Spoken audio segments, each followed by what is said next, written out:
Suara jelas, Pak ya? Yap.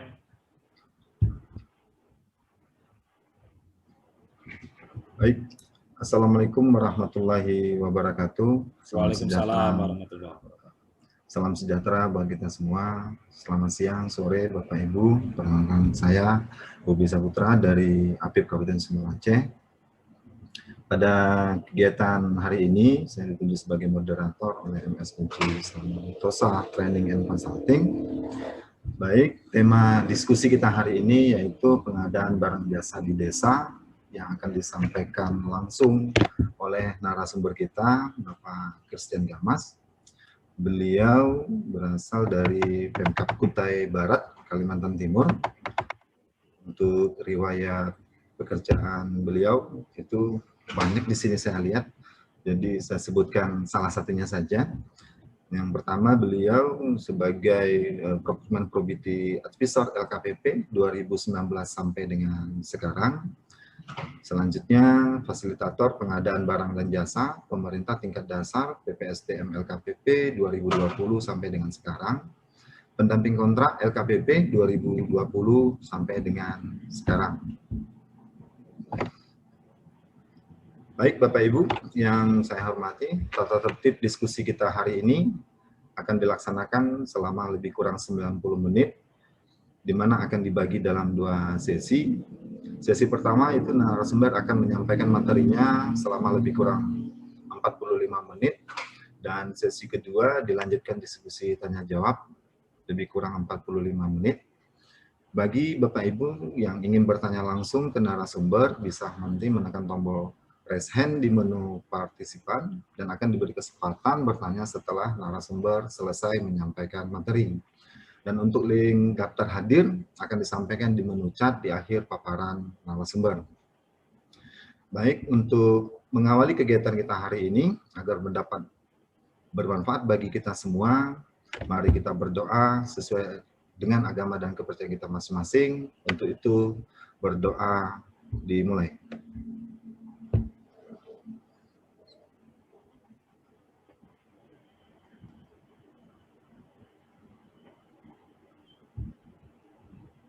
Doa selesai. Baik, kepada Bapak Christian Gamas, dipersilakan untuk menyampaikan materinya lebih kurang 45 menit, waktu dan tempat kami persilakan dengan segala hormat. Baik, Silakan, terima kasih Pak Bobi. Assalamualaikum warahmatullahi wabarakatuh. Waalaikumsalam warahmatullahi wabarakatuh. Om Swastiastu, Namo Buddhaya, Shalom, salam kebajikan, salam sejahtera untuk kita semua. Semoga kita semua tetap sehat, Bapak Ibu yang saya hormati. Pada hari ini kita akan membahas materi tentang pengadaan barang jasa di desa. Materi ini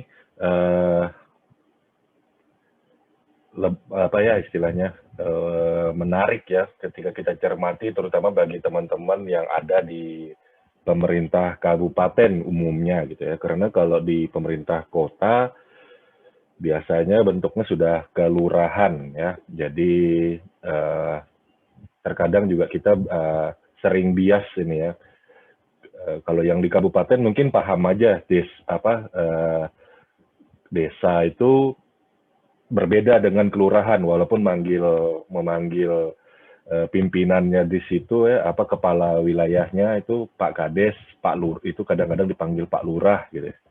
Tapi pada prinsipnya desa itu berbeda dengan kelurahan. Desa itu sendiri juga ada berbagai macam sebutan ya Bapak Ibu. Kalau di tempat saya itu kalau dulu sebelum ada Kabupaten Mahakamulu di Kaltim, satu-satunya yang pakai istilah bukan desa itu kabupaten saya, Kabupaten Kutai Barat. Sekarang ada dua ya, Kabupaten Kutai Barat dan pemekarannya Mahakamulu, itu pakai istilah kampung. Kalau yang saya dengar lagi di tempatnya Pak Bobi itu provinsinya itu istilahnya berbeda juga ya, Pak Bobi. Istilahnya apa ya Pak di sana Pak? Desa? Kampung, Nagari ya? Oh kampung juga ya? Gampung. Oh gampong, oke. Gampung ya. Ada yang pakai istilah yang lain-lain, nah itu bisa disetarakan gitu. Nah, cuman memang kebanyakan kalau yang saya lihat karakteristiknya dari desa-desa, terutama desa-desa transmigrasi itu masih tetap pakai istilah desa gitu. Jadi memang tergantung dari wilayahnya, dan ini menjadi sesuatu yang menarik gitu ya, karena memang desa ini tadi itu akulturasi dari hukum yang diatur oleh pemerintah pusat gitu ya, pemerintah republik, juga dikombinasi dengan kearifan lokal yang memang diakui atau memang kita kenal dengan hukum adat. Jadi nanti kurang lebihnya 45 menit ke depan saya akan sedikit banyak bercerita memang terkait dengan desa itu apa, kemudian pengelolaan keuangan desa yang memang tidak bisa dipisahkan dari pengadaan barang jasa desa itu sendiri, kemudian bagaimana skemanya dan juga bagaimana implementasi di lapangan ini tadi supaya kita bisa, terutama teman-teman yang ada di UKPBJ, inspektorat, kemudian badan keuangan itu, dan juga dinas pemberdayaan masyarakat desa atau dinas pemberdayaan masyarakat kampung itu bisa mendorong desanya itu tadi bukan sekuat dengan pengadaan barang jasa pemerintah, supaya bisa menghasilkan pengadaan barang jasa yang memang bisa menjawab tantangan gitu, bukan cuma menjawab ini lokasinya desa apa dengan banyak membangun gapura ya. Jadi memang ada sedikit keunikan gitu ya kalau saya ngelihat dengan dana desa yang saat ini itu banyak yang masih agak sedikit kaget gitu ya, terus bingung mau ngapain, akhirnya banyak ngambil jalan pintas untuk bangun gapura sehingga apa yang ada dari pengadaan barang jasa di desa itu tadi kurang maksimal. Gitu. Oke, semoga saya akan lanjut ke slide pertama saya. Ini perkenalan diri saya. Ini kan materi sudah dibagikan. Tadi juga sudah disebutkan siapa saya, nomor telepon saya juga sudah tercantum di situ. Saya akan skip saja langsung ke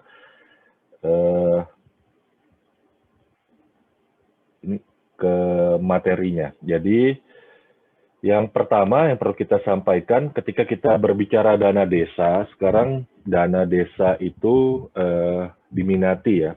Jadi pengelolaan jabatan sebagai kepala desa itu menjadi sesuatu yang wah zaman sekarang.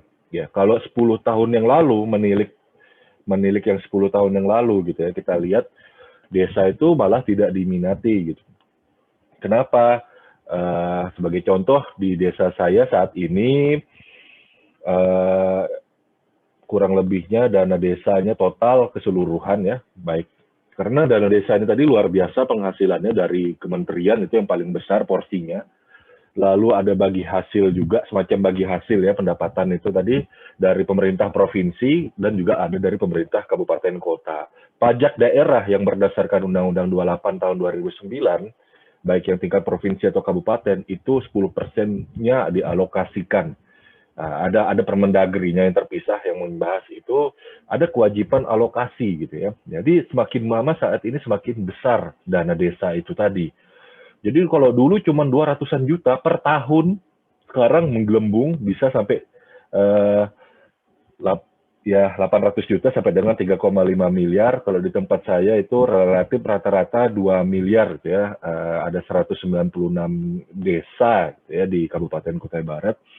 Itu rata-rata tidak ada yang di bawah 1,5 miliar gitu ya. Hampir mendekati 2,2 miliaran per tahun.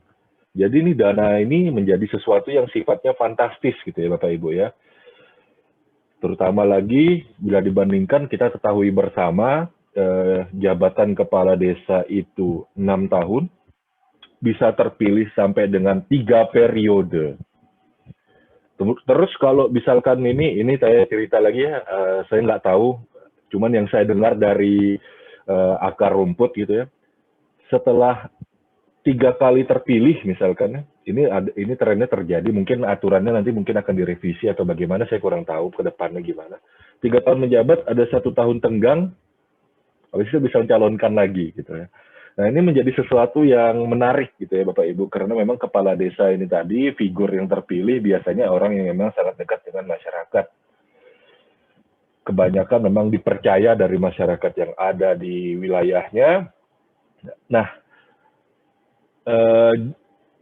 Tapi di sisi lain kita lihat bahwa nilai dana desa yang diberikan ini melonjak hingga 10 kali lipat gitu ya, rata-rata 10 bahkan 20-30 kali lipat.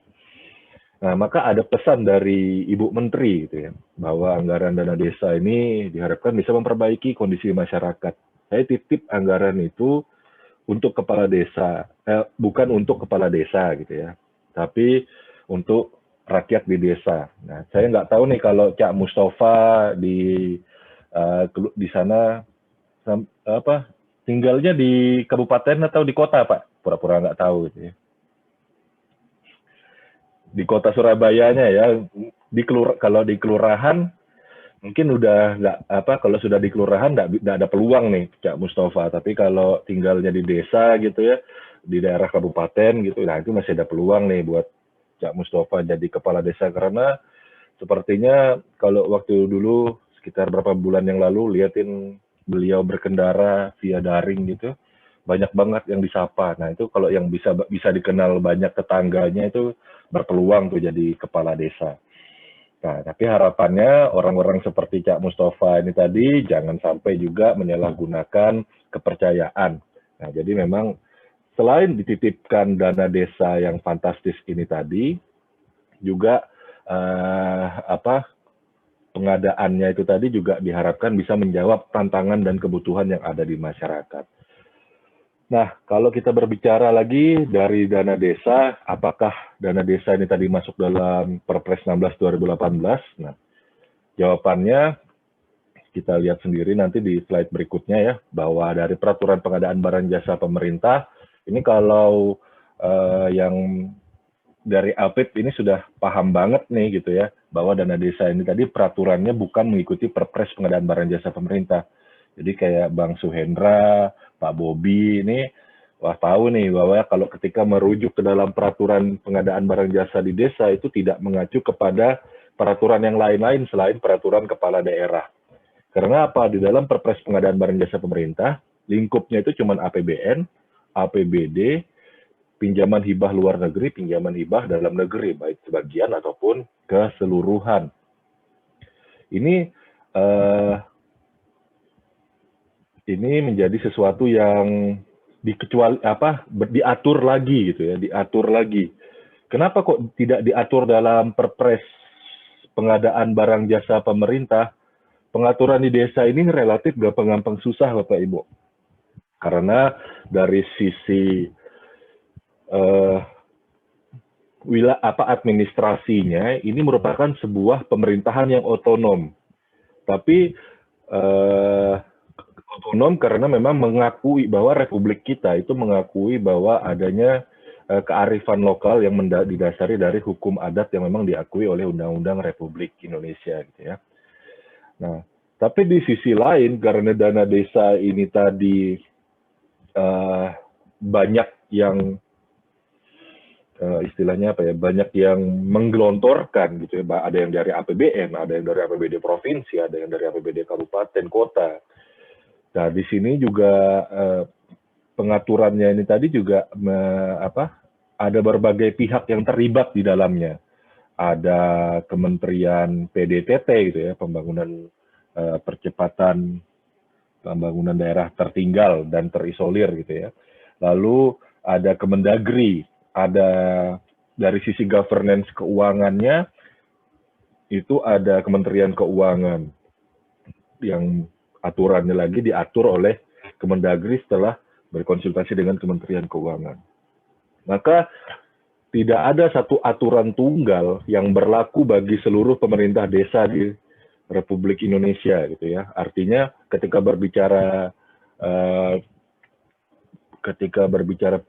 pengaturan pengadaan barang jasa di desa itu diatur oleh kepala daerah. Tujuannya apa? Mengakomodir kearifan lokal di tiap-tiap daerah.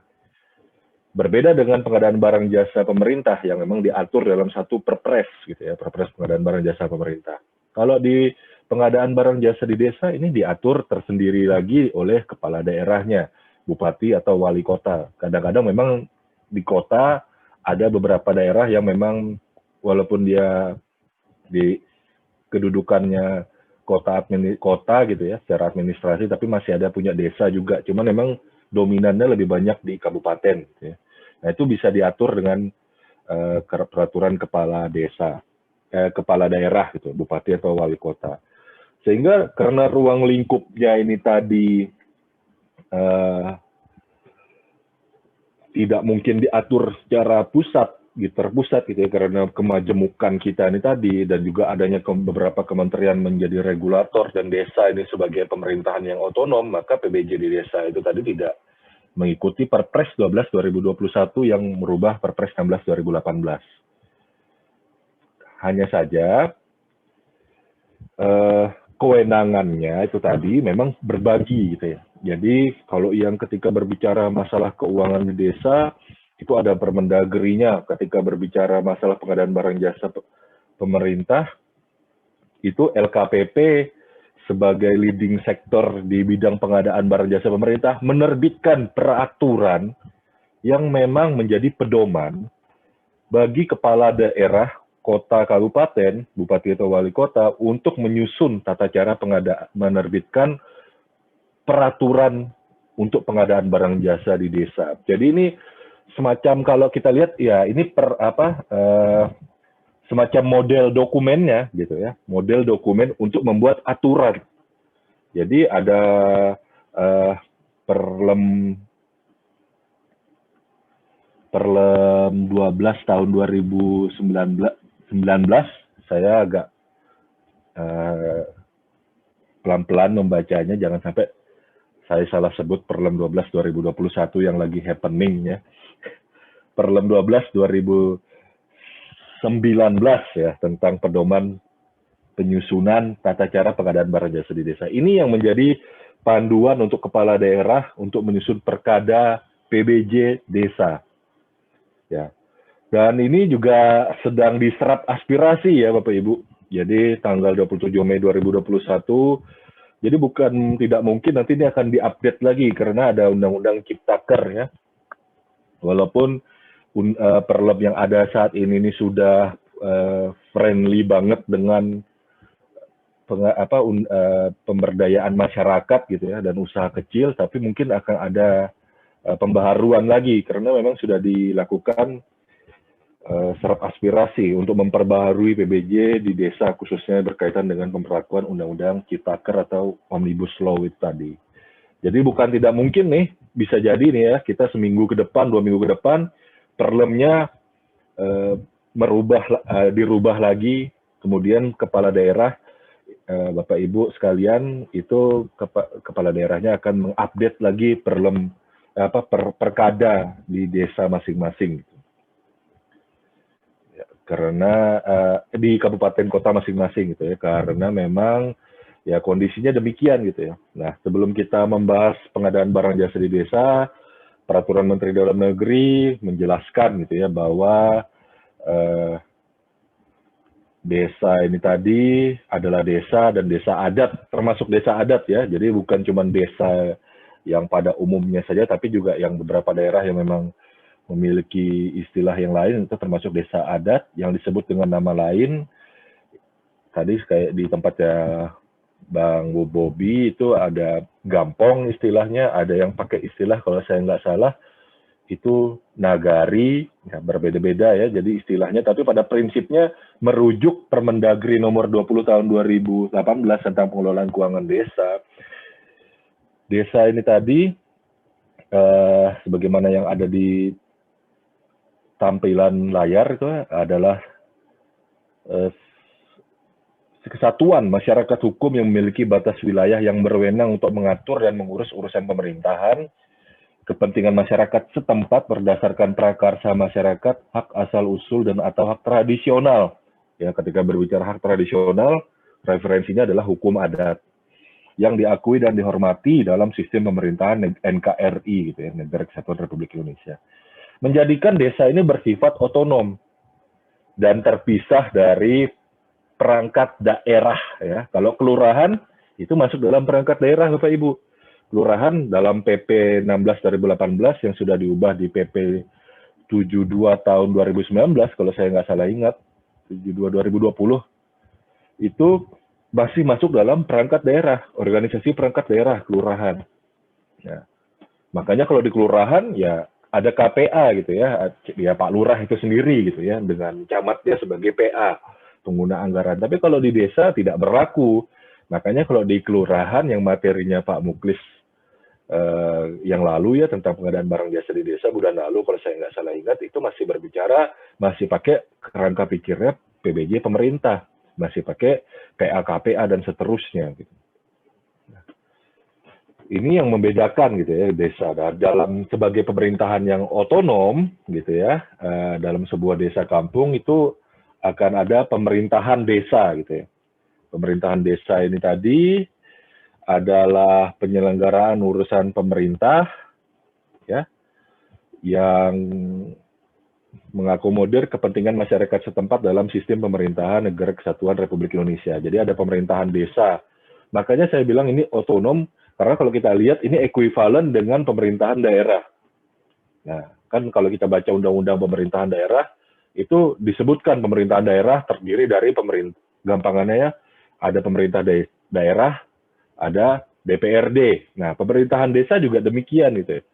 Ada pemerintah desanya dan ada semacam DPRD-nya yang pakai istilah BPD itu tadi ya. Tapi ini bukan tempatnya BPD ini tadi bukan tempatnya yang sering dikunjungi Cak Mustafa tadi ya, itu Bank Pembangunan Daerah kalau yang itu karena R88-nya itu sering saya nggak tahu nih Pak Mustafa punya ATM BPD atau enggak ini, mungkin masih ngambil pakai slip setoran. Nah makanya kalau dilihat dari wajahnya sepertinya pakai slip setoran jadi sering mengunjungi BPD gitu ya. Nah tapi ini Badan Badan Permusyawaratan Desa itu ya. Jadi ada pemerintahan desa itu terdiri dari pemerintah desa ya Bapak Ibu, di mana pemerintah desa ini tadi tidak bekerja sendiri, ada mitranya yang namanya Badan Permusyawaratan Desa. Ini yang semacam DPRD-nya, tapi DPRD untuk tingkatan pemerintahan desa itu. Jadi ini bisa dibilang ini DPRD-nya desa gitu. Ya, jadi kita lihat lagi di sini ya keuangan desa Bapak Ibu. Nah, keuangan desa ini ekuivalen dengan keuangan daerah. Jadi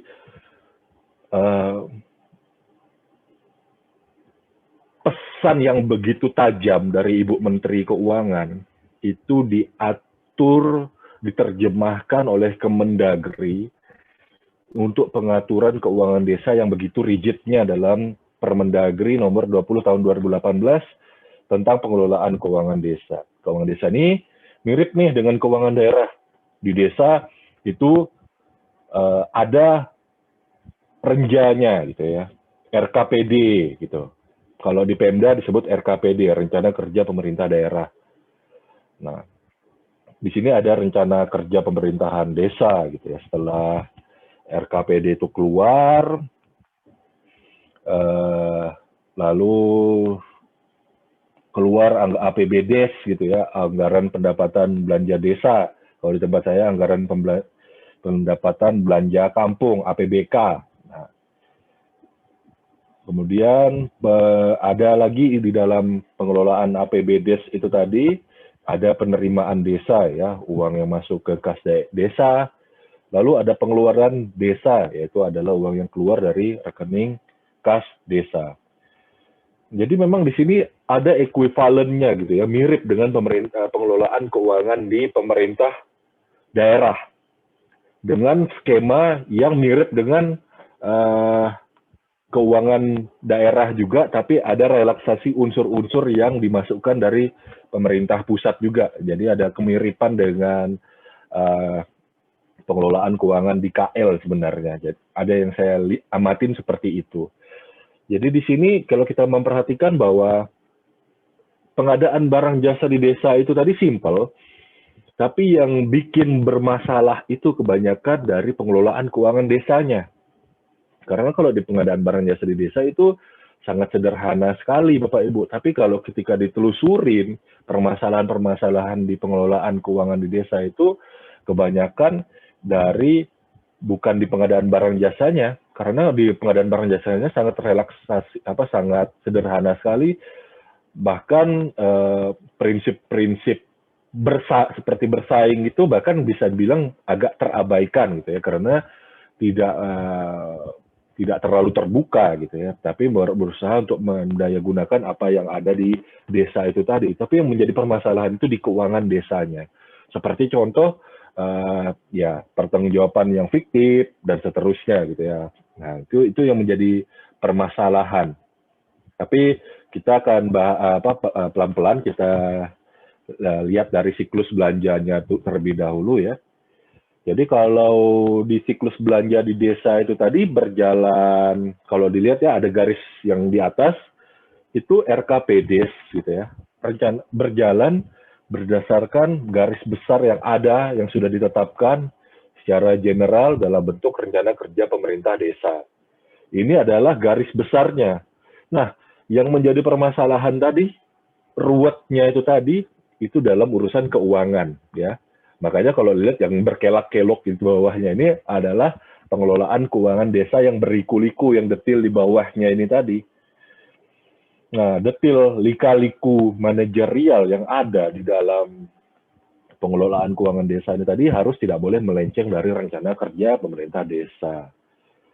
Di dalam 1 tahun siklus belanja desa ini tadi ya ada pola manajemen, ada pola keuangan yang memang di situ ada DPA ya, yang ada di dalam dimulai dari APBDes itu tadi muncul DPA, muncul belanja desa atau pembiayaan desa.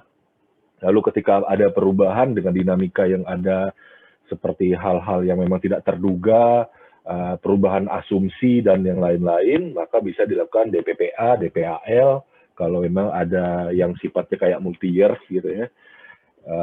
DPA lanjutan gitu ya, nah untuk pembiayaannya dan seterusnya.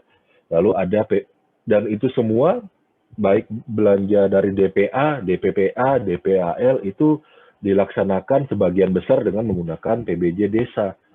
Jadi ini luar biasa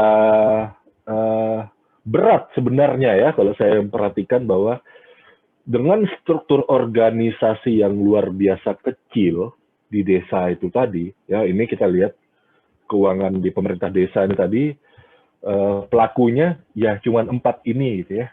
Kalau di dinas kalau di pemerintah daerah itu kan enak, ada perangkat daerahnya banyak, ada dinas, ada untuk urusan teknis, ada badan untuk urusan penunjang.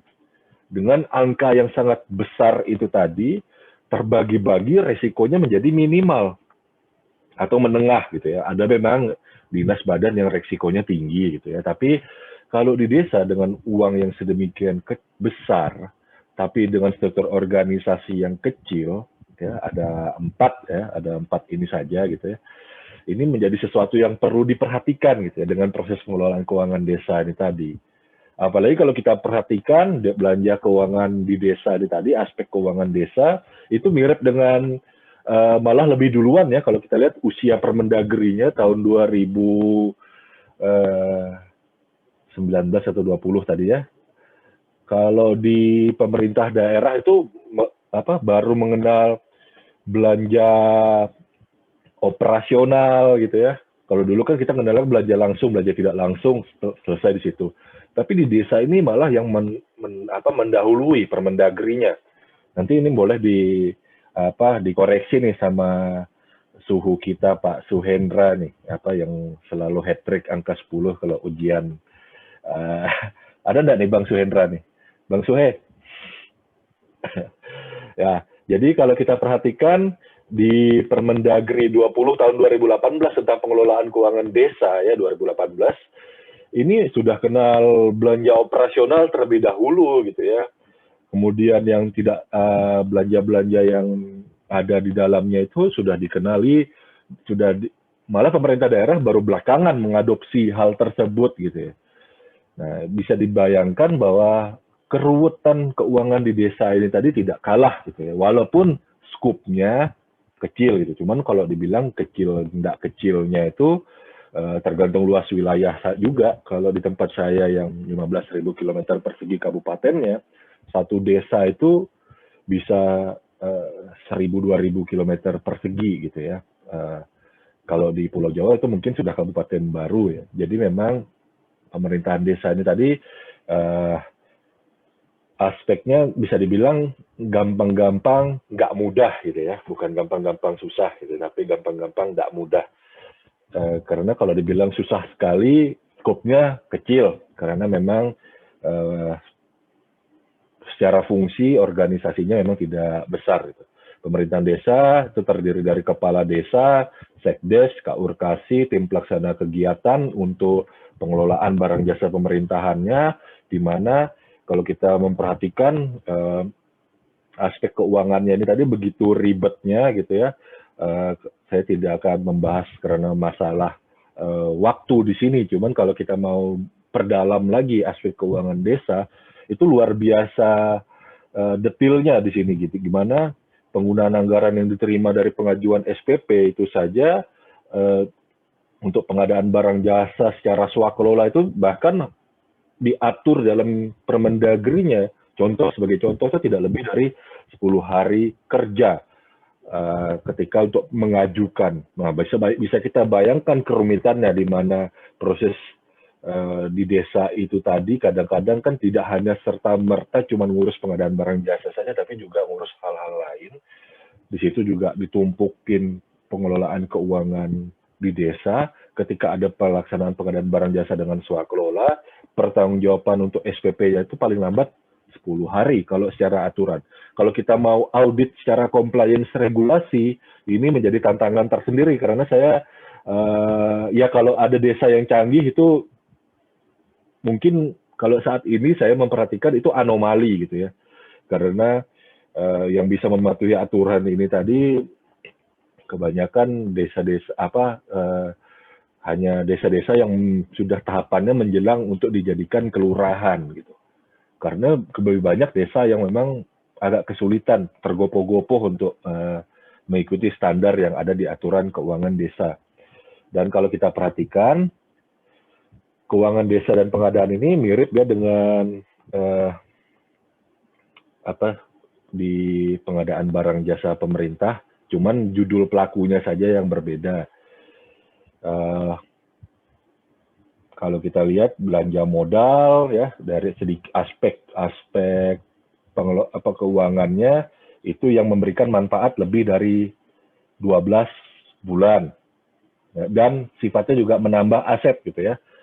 Jadi jangan salah, di pemerintahan desa juga ada harusnya ada semacam perangkat, semacam badan keuangan aset daerah. Di situ ada pengelolaan barang milik daerah desa gitu ya. Nah, jadi di situ juga ada fungsi pengelolaan inventaris barang yang sifatnya belanja barang jasa. Ini mirip dengan keuangan aset daerah juga gitu ya. Ada belanja modal, ada belanja barang jasa. Kalau yang nilai manfaatnya kurang dari 12 bulan, maka dia masuk ke dalam pengelolaan istilahnya di dalam persediaan gitu ya, masuk dalam SIMDA persediaan. Nah, tata cara ini ekuivalen mirip dengan di Pemda Kabupaten Kota. Nah, jadi di desa ini tadi prosesnya relatif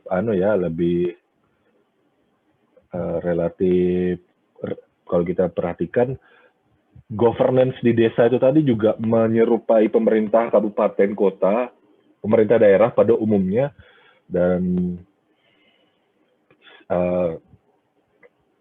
pengadaan barang jasanya diatur di peraturan terpisah gitu. Jadi ada peraturan keuangan, ada peraturan aset, ada peraturan pengadaan. Nah, tata cara pengadaan di desa itu tadi kita sudah lewati ya, yang keuangannya, asetnya kita sudah lewati. Sekarang kita masuk ke tata cara pengadaan barang jasa di desa. Walaupun tadi kita berbicara Permendagri 20/2018, governance keuangan secara teknis diamanatkan di Mendagri, turun lagi ke Perkada, di LKPP juga mengatur terkait dengan pengadaan barang jasa di desa, yang turun lagi di dalam Perkada gitu ya, peraturan kepala daerah, sehingga memudahkan kepala daerah untuk membuat sebuah peraturan, tapi ini berupa model gitu ya. Pada prinsipnya, hierarki aturan yang ada itu sudah diatur sedemikian rupa Sehingga ketika kita berbicara pengadaan barang jasa di desa, mengikuti model yang ada dalam Perlem 12 tahun 2019, itu sudah mengcover minimal. Gitu. Cuman nanti bisa diatur yang lebih tajam gitu ya. Ini bergantung dari kemampuan kolaborasi antara leading sektor masing-masing.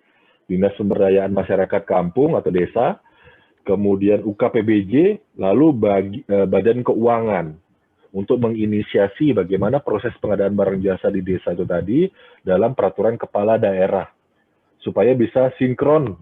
Nah, jadi ini contohnya ya Bapak Ibu ya, dalam modelnya itu sudah diatur di lampiran 2, ini dapat diadaptasi langsung gitu Bapak Ibu. Ya. Nah, kemudian ada contoh yang cukup baik ya, ini dari Bupati Rembang ya, Kabupaten Rembang. Ada yang dari Kabupaten Rembang di sini, Bapak Ibu, silakan raise hand. Mungkin tidak asing ya kalau membaca. Jadi ini bisa menggunakan. Ya, Pak. Waktu lebih kurang tinggal 10 menit lagi. Oke, siap. Jadi di sini, jadi ya kita bisa perhatikan bahwa setelah ditetapkan sebagai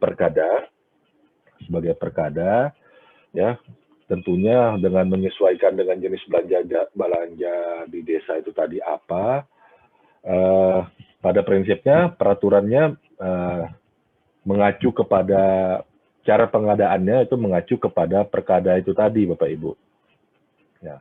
Yang perlu kita perhatikan adalah prinsip-prinsip di pengadaan barang jasa di desa itu tetap mengacu kepada hal-hal yang tampak di layar, yaitu efisien ya. Yang pertama efisien, berarti pengadaan ini harus diupayakan dengan menggunakan dana dan daya yang minimum untuk mencapai kualitas dan sasaran dalam waktu yang ditetapkan atau menggunakan dana yang telah ditetapkan untuk mencapai hasil dan sasaran dengan kualitas yang maksimum. Nah, kemudian efektif, ya, berarti pengadaan harus sesuai dengan kebutuhan dan sasaran yang telah ditetapkan serta memberikan manfaat yang sebesar-besarnya bagi di desa. Transparan, berarti semua ketentuan informasi mengenai pengadaan bersifat jelas dan dapat diketahui secara luas oleh masyarakat dan penyedia yang berminat.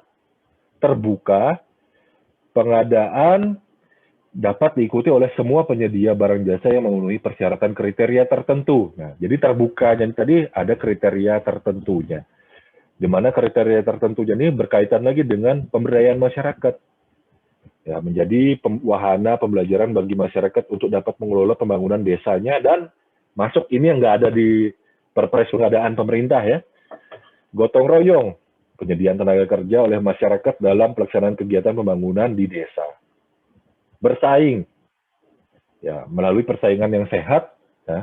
Cuma memang tidak seluas ya, tidak seluas di pengadaan barang jasa di desa di daerah gitu ya kalau kita bandingkan di desa ini tadi. Karena bersaingnya ini tadi, ya bersaing di level tingkat desa itu tadi. Lalu adil dan akuntabel. Nah, kemudian prinsip yang di atas itu tadi, kalau kita lihat itu kan memang untuk memandu, terkadang aturan yang ada masih dapat dimaknai berbeda-beda nih, gitu ya. Nah, prinsip yang di atas itu tadi, sifatnya panduan, serupa juga dengan etika. Makanya tadi dibuat keleluasaan bagi pemerintah daerah masing-masing untuk membuat aturan yang memang guideline-nya itu bisa menyesuaikan tapi tidak melanggar prinsip dan etika yang ada. Jadi pastikan prinsip dan etika ini tadi sudah terpenuhi ketika menyusun maupun melakukan pengaturan dalam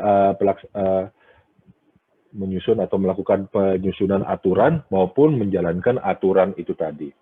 Oke, apa sih yang kita utamakan di PBJ di desa gitu ya? Memang ini slide-nya padat sekali, ada 60 lembar gitu. Ya, jadi pada prinsipnya swaklola terlebih dahulu Bapak Ibu. Jadi PBJ yang di desa ini tadi melakukan swaklola, kalaupun ada pelaksanaan pengadaan barang jasa melalui penyedia, itu upayakan untuk menghasilkan barang jasa yang mendukung kegiatan yang swakelola itu tadi gitu ya. Cuman memang ada kemungkinan di desa itu tadi, karena dengan besaran anggaran yang ada saat ini, itu memungkinkan dilaksanakan dengan penyedia sepenuhnya. Tapi sebisa mungkin itu tidak dilaksanakan, karena jangan sampai juga nih ya, Bapak Ibu, karena anggaran di desa Bapak Ibu tuh gede gitu ya, terus desa itu mengadakan pengadaan yang sifatnya udah kompleks gitu ya, seperti membangun flyover gitu.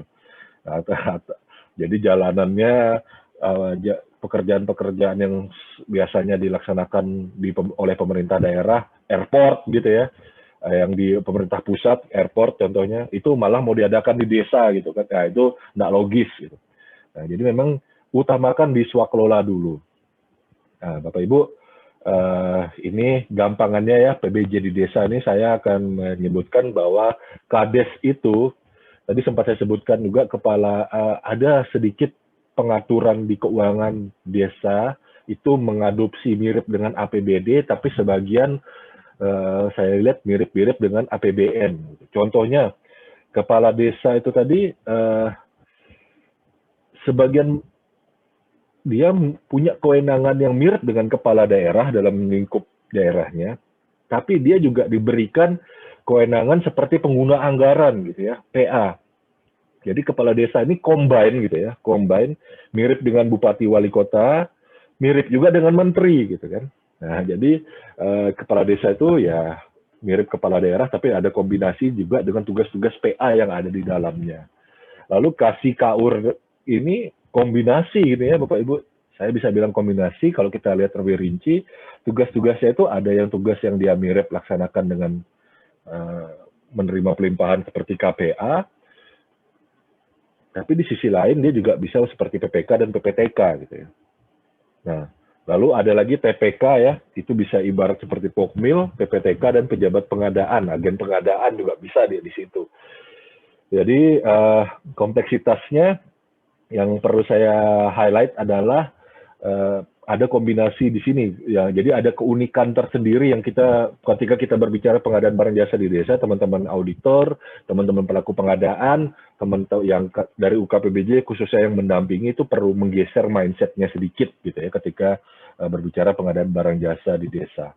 Terus poin pentingnya lagi terkait dengan konflik kepentingan ya, yang dieksklusifkan di sini adalah KAUR keuangan gitu ya. Kasih KAUR di keuangan itu tidak boleh masuk ke dalam pengadaan. Nah, itu sekilas ya. Oke, perencanaan pengadaan barang jasa di desa juga tadi sudah saya sebutkan, jangan sampai sesuatu yang sudah dilakukan oleh pemerintah desa di tingkat atas gitu ya, kabupaten, kota, provinsi, itu dibangun lagi di kabupaten di desa. Jadi sesuaikan, jangan sampai overlapping. Kalau overlapping nanti kan lucu nih, kita ada semenisasi, terus di kabupaten juga semenisasi di wilayah yang sama. Nah, itu kan jadinya sia-sia. Terus saya skip saja yang ini ya. Oke. Perencanaan pengadaan, Bapak Ibu ya. Perencanaan pengadaan, persiapan pengadaan, pelaksanaan pengadaan, ini mengadopsi hal-hal yang serupa tapi tidak sama gitu ya. RUP-nya pengadaan barang jasa di desa ya dilakukan pengumuman dengan menggunakan media yang memang mudah terlihat.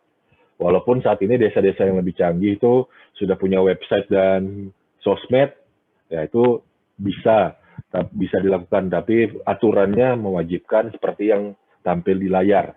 Jadi diumumkan berupa infografis di tempat yang mudah terlihat gitu ya.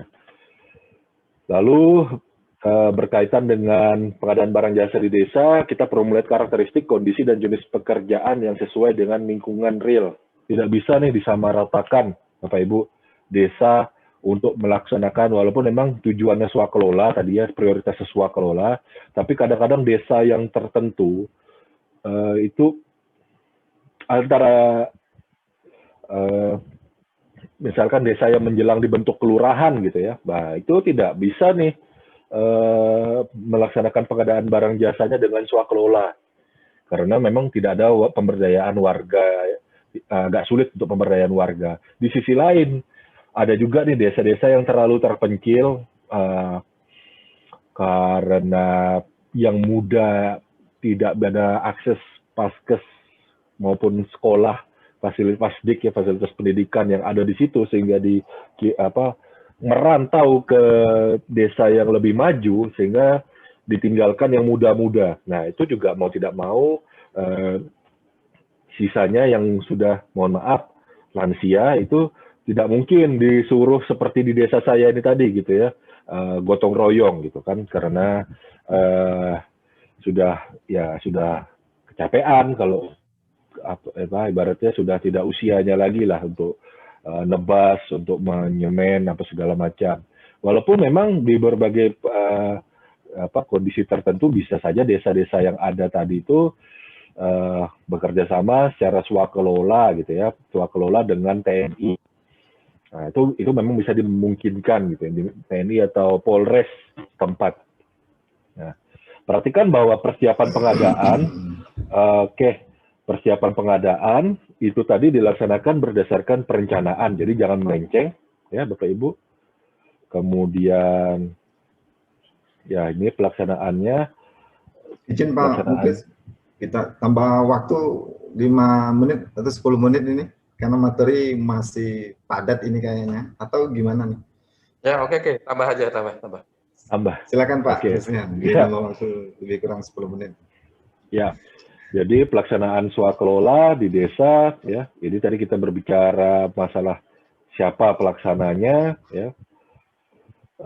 Kemudian apa saja sih yang bisa dilaksanakan gitu ya. Ketika kita berbicara konstruksi ya, pengadaan barang jasa di desa itu tadi, ketika musrembang kabupaten kota gitu ya, itu sudah dilihat nih paket-paket yang ada. Kepala desa itu jangan hadir cuman istilahnya apa ya, duduk tidak mencatat gitu, jangan sampai tidak mencatat gitu ya. Jadi ketika melihat bahwa ada titik-titik yang blank yang tidak di-cover oleh pemerintah kabupaten kota, desa itu melaksanakan paket tersebut. Jadi jangan cuman konstruksi di desa itu hanya gapura selamat datang saja. Ya, bisa saja untuk melakukan apa yang memang tidak tercover oleh pemerintah provinsi, pemerintah kabupaten kota gitu. Nah, bisa lagi ya tadi ya, kalau untuk pelaksananya, aspek dari pelaksananya itu bisa bekerja sama dengan rekan-rekan kita dari TNI gitu ya, itu kan selalu ada di tiap desa gitu ya, ataupun di tiap kecamatan itu selalu ada. Nah, ini bisa diberdayakan ya, ini contoh. Tapi di sisi lain tadi kita perhatikan bahwa pemerintah kampung itu juga memiliki mengakomodir kearifan lokal. Di dalam kearifan lokal itu tadi, dalam bulan-bulan tertentu itu ada kegiatan-kegiatan yang memang sesuai dengan kebudayaan setempat. Ya, contoh ketika di bulan-bulan tertentu buka ladang gitu ya. Nah, ini kan mendorong pertanian juga. Nah, itu bisa dilaksanakan dengan kegiatan-kegiatan dengan menggunakan dana desa ini, menggunakan lembaga adat setempat. Nah, ini contohnya gitu ya. Nah, yang saya ambilkan contoh gambar di depan ini kesukaannya Cak Mustafa nih. Ini nikah massal gitu ya. Jadi difasilitasilah yang memang belum punya kartu keluarga gitu ya, atau kartu yang bersama KUA gitu ya, KUA setempat atau capil setempat, itu kerjasama, itu bisa diakomodir acaranya, makan minumnya. Nah, ini foto waktu zaman sebelum pandemi ya Bapak Ibu ya. Jadi ini yang dilaksanakan, itu bisa melaksanakan hal tersebut gitu ya Bapak Ibu. Oke, pelaksanaan melalui penyedia ya sesuai dengan apa yang ada di slide. Ini baku sekali ya. Tidak perlu saya bacakan, Bapak Ibu bisa baca sesuai dengan apa yang ada di slide. Pada prinsipnya itu bisa dilaksanakan pembelian langsung Bapak Ibu. Kalau kita berbicara pembelian langsung, ini pengadaannya nilainya paketnya itu untuk 10 juta rupiah. Kasih KUR ya langsung beli saja. Jadi ini kasih KUR-nya posisinya bisa jadi seperti kayak semacam pejabat membuat komitmen sekaligus pejabat pengadaannya ya. Jadi membeli barang kepada satu penyedia. Penyedia yang sama ini tadi diatur dapat bertransaksi selama jangka waktu 2 tahun anggaran berturut-turut. Kalau ada yang lain di desa atau setempat yang sekitar, itu boleh setelah 2 tahun gantian gilirannya. Jadi tidak murni, gimana ya kalau saya bilangnya, tidak murni kompetitif banget gitu ya. Artinya subjektivitas itu tadi masih boleh dilakukan. Artinya apa? Oke, saya akomodir bergiliran gitu ya. 1 tahun ini atau dalam periode tertentu itu boleh diatur 6 bulan, 1 tahun, 2 tahun, 2 tahun anggaran berturut-turut, belinya di situ-situ aja. Tapi berikutnya ya dilakukan kepada penyedia yang berbeda. Kalau memang tidak ada penyedia lain yang ada di lokasi tersebut, ya baru boleh ngambil dari luar daerah desa itu tadi. Nah, kalau kayak yang digambar ini, contohnya ini di tempat saya, di Kampung Mencima, itu cuma ada 2 saja yang bahan bangunan. Nah, ini untuk pembelian langsung, Bapak Ibu. Lalu ada yang untuk permintaan penawaran ya. Ini sesuai dengan yang ada di slide. 50 tadi, kalau yang tadi kan 10 juta, yang tadi 10 sampai 200 juta rupiah, itu bahkan TPK-nya meminta penawaran secara tertulis minimal dari 2 pelaku usaha, terus dari pelaku usaha yang ada itu tadi, ya berdasarkan permintaan penawaran tadi 2 pelaku usaha merespon, lalu TPK ini berfungsi seperti jadi pokja juga akhirnya, melakukan evaluasi persyaratan teknis, harga, terus yang kalau yang lulus dari 1 tadi, dari 2 yang minimal masukkan tadi, itu akan menjadi pemenang yang terendah. Kalau ada harga yang sama, dilakukan negosiasi teknis dan harga oleh TPK. Kalau yang penyedia yang lulus tadi cuma 1, ya maka TPK melakukan negosiasi lalu diumumkan. Gitu ya. Pada prinsipnya yang permintaan penawaran seperti itu. Lalu kalau ada yang lelang, ya ini yang untuk di atas 200 juta rupiah, tahapannya pengumuman lelang dan seterusnya seperti yang ada di layar. Lalu mekanismenya,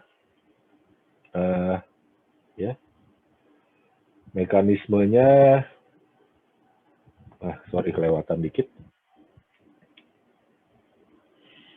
Ya, mendaftar pada TPK mirip kayak pengadaan yang masih manual dulu lah ya, yang dilakukan Pokmil. Ada tawar-menawar, kalau hanya 1 penyedia yang lulus, kalau lebih dari 1 dilakukan apa istilahnya? Kalau yang menawar dengan harga yang sama, maka baru dilakukan negosiasi dan kemudian diumumkan. Nah, prinsipnya begini demikian. Nah, Bapak Ibu perhatikan bahwa proses pengadaan barang jasa pemerintah itu tadi sudah selesai pemilihannya, kemudian pengumuman hasil pengadaan itu tadi diumumkan di yang mudah terbaca. Ini yang biasanya jarang dilakukan gitu ya. Perlu dilakukan pengumuman. Kemudian juga jangan sama seperti pengadaan barang jasa di desa, tetap perlu lakukan pengendalian kontrak, dan yang paling penting jangan fiktif ya. Apapun tahapan yang ada di dalam, bila terjadi selisih perbedaan, apabila tidak dilaksanakan oleh penyedia, ini yang rawan. Itu jangan tetap dibayarkan, kemudian nanti bisa ditunda-tunda atau bagaimana, atau bisa itu yang penting di SPJ-kan terlebih dahulu, karena memang yang rawan dan memang kasat mata itu sering terjadi di desa ini karena memang keterbatasan SDM-nya, itu terjadi hal-hal seperti itu tadi, menggampangkan gitu ya. Nah, kalau ada perubahan kontrak ya tetap dilakukan gitu ya. Kalau ada sesuatu yang memang terjadi keadaan kahar, terjadi perbedaan antara kondisi, prestasi yang memang seharusnya tidak dibayar, putus kontrak ya, dan seterusnya ya, dibayarkan kondisinya sesuai dengan kondisi di lapangan, jangan karena terlalu ada prinsip gotong royong yang dimaknai salah itu tadi, jadinya menjadi sesuatu yang berakibat ke penyimpangan. Dan kita perhatikan bahwa perubahan surat perjanjian atau kontrak di sini tadi perlu memperhatikan kemampuan keuangan desa. Makanya tadi saya panjang lebar berbicara keuangan desa. Dan di dalam keuangan desa itu tadi, itu disebutkan bahwa ketika terjadi perubahan kontrak, ada persetujuan, dan kontrak itu tadi, TPK kasih KAUR, itu tadi kalau kasih KAUR ya, yang tanda tangan kontrak, kalau mau perubahan kontrak, itu harus ada persetujuan kepala desa. Jadi nggak bisa langsung seperti PPK pada umumnya gitu ya. Makanya tadi saya bilang bahwa kepala desa itu tadi mirip seperti kepala daerah, tapi juga ada kewenangan sebagai PA-nya. Nah, itu salah satu contohnya. Terus juga diatur ya PBJ desa dalam keadaan kahar, ya ketentuannya sebagaimana di slide. Kemudian pelaporan dan serah terima ya di sini Bapak Ibu ya, lagi-lagi saya pesankan di sini jangan ada yang fiktif, terutama untuk para Bapak Ibu yang ada di desa. Karena biar bagaimanapun hasil pengadaan barang jasa ini tadi ujung-ujungnya akan dicatat sebagai barang milik desa atau aset. Ya, memang di dalam hal pencatatan kadang ini tidak tertib gitu ya, tapi kedepannya kan akan ditelusurin semuanya sampai hal-hal tersebut, terutama APH di sini. Nah, itu akan mencatat hal-hal tersebut, sehingga kalau kita berbicara hasil pengadaan dan kemudian ke aspek keuangan ya, pekerjaan itu harus selesai sesuai dengan perjanjian. Kalau dia swakelola, uang yang tidak terserap harus dikembalikan, ya. Kemudian ada ketentuan pertanggungjawaban, di mana secara rigid juga diakui, dituangkan dalam Permendagri, sudah paling lambat 7 hari sejak seluruh kegiatan selesai. Lalu pembayaran prestasi pekerjaan, ini tadi yang sudah saya sempat sebutkan, poin pentingnya, kalau tidak jadi dikeluarkan atau masih tersisa, dikembalikan sisanya. Ya, jangan langsung masuk ke kantongnya pribadi, apalagi kantongnya Cak Mustafa gitu ya. Kemudian ya dalam pembayaran PBJ di desa, penyedia memperhatikan tahapan verifikasi dan pengujian, lalu disetujui pembayarannya oleh siapa? Oleh kepala desa. Jadi luar biasa sekali gitu ya, peran dan tanggung jawab kewenangannya, bukan di PPK-nya desa ini tadi gitu ya, yang merupakan PPK itu tadi, gitu. Tapi tetap di PA-nya, yaitu kepala desanya. Nah, jadi semuanya ya harus berdasarkan kewenangan dari kepala desa itu tadi. Turut diatur juga sanksi di kepala desanya ya. Kemudian ya ada perselisihan ketika pemutusan surat perjanjian. Ini juga diatur hal yang sama, ada perselisihan juga, ini jelas non-litigasi yang diutamakan, ya musyawarah, ya.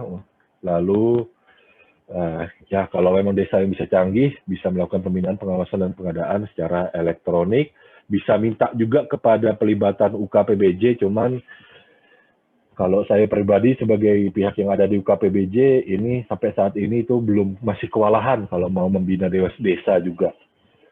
Karena desa itu kalau kayak di tempat saya ada hampir 200-an gitu ya. Walaupun memang bukan alasan, tapi ketika kita saat ini masih sifatnya pasif gitu ya. Ketika desa membutuhkan pendampingan, meminta, baru kita akomodir gitu ya.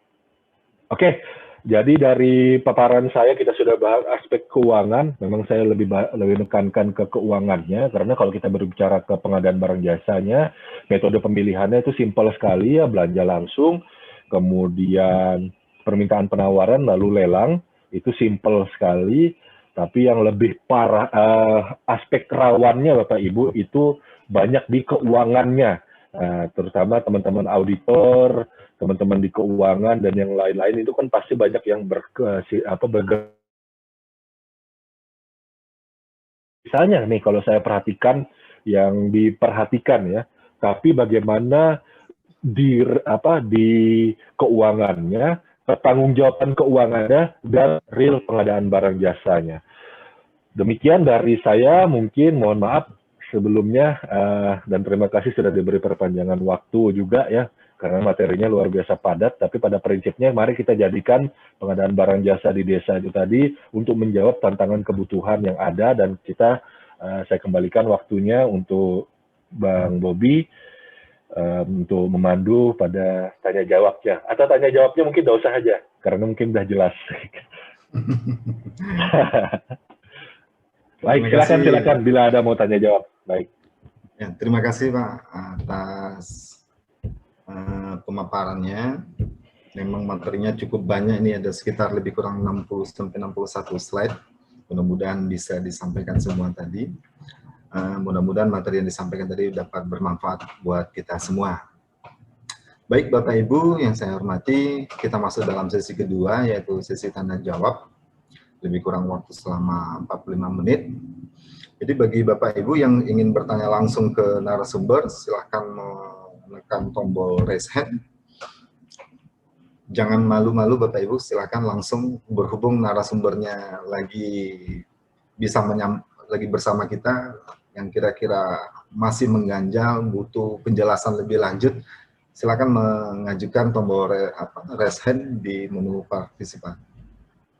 Kalau nggak ada yang mau raise hand itu nanti kita tawarkan hadiah aja, nanti sponsornya R88 Cak Mustafa.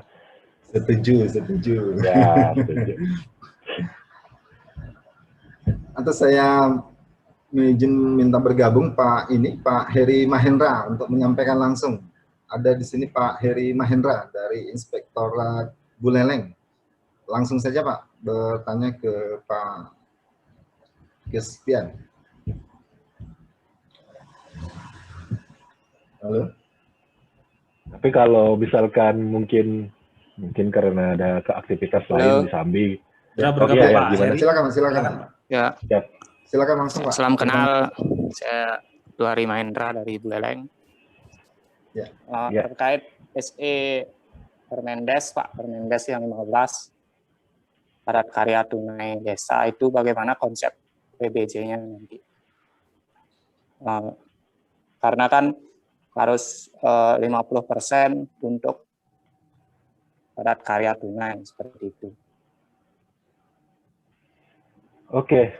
Yang SE berapa tadi Pak? SE berapa? SE 15 tahun 2020. Permendes. Ya. Oke. Ini SE Kementerian Desa. Daerah Tertinggal ya tadi ya, kalau saya nggak salah. Iya, Pak. Oke. Jadi jadi memang kalau untuk padat karya tunainya itu tadi kan memang sudah sebenarnya SE itu mempertegas saja Bapak Ibu. Tadi seperti yang sudah sampaikan bahwa pengadaan barang jasa di pemerintah desa itu diupayakan untuk swakelola terlebih dahulu, karena salah satu prinsipnya adalah gotong royong.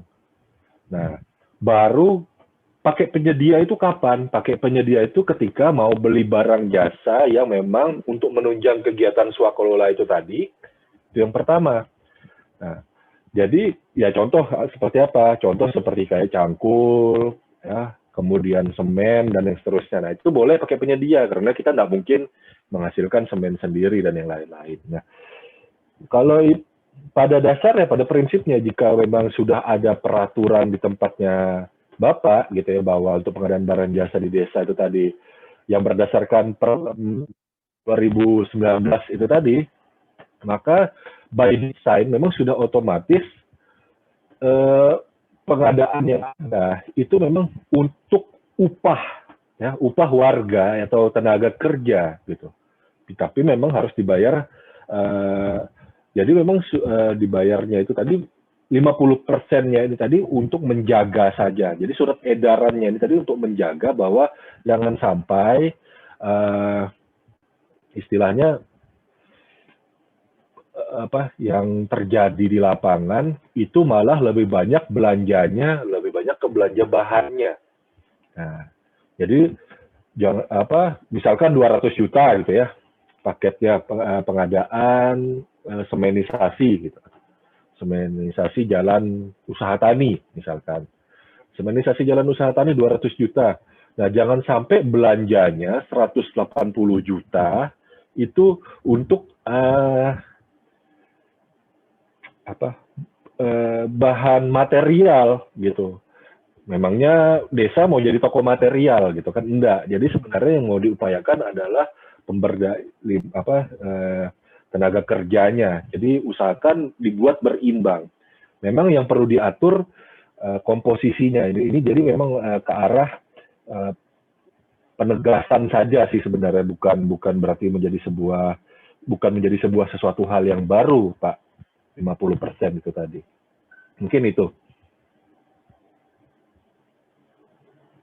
Namun kan ya kalau misalnya memang harus yang 50% itu ketika proses pengadaan misalnya betonisasi dicari 50% itu ketika kita perencanaan tidak mencapai 50% kan tidak, kalau dipaksakan 50% kan tidak gini jadinya Pak, prinsip-prinsip pengadaannya kan tidak gini jadinya, tidak masuk ya, jadinya. Pak.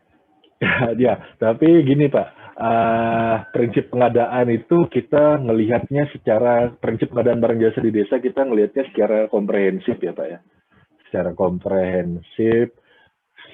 Jadi tidak bisa cuma ngelihat efektif atau efisiennya itu saja, tapi juga dibalanskan gitu ya. Artinya yang tadi ya, yang tampak di layar itu tadi kalau kita perhatikan, bahwa prinsip pengadaan, saya izin share screen lagi, karena memang prinsip pengadaannya di pengadaan barang jasa di desa ini lebih banyak daripada pengadaan barang jasa di pemerintah.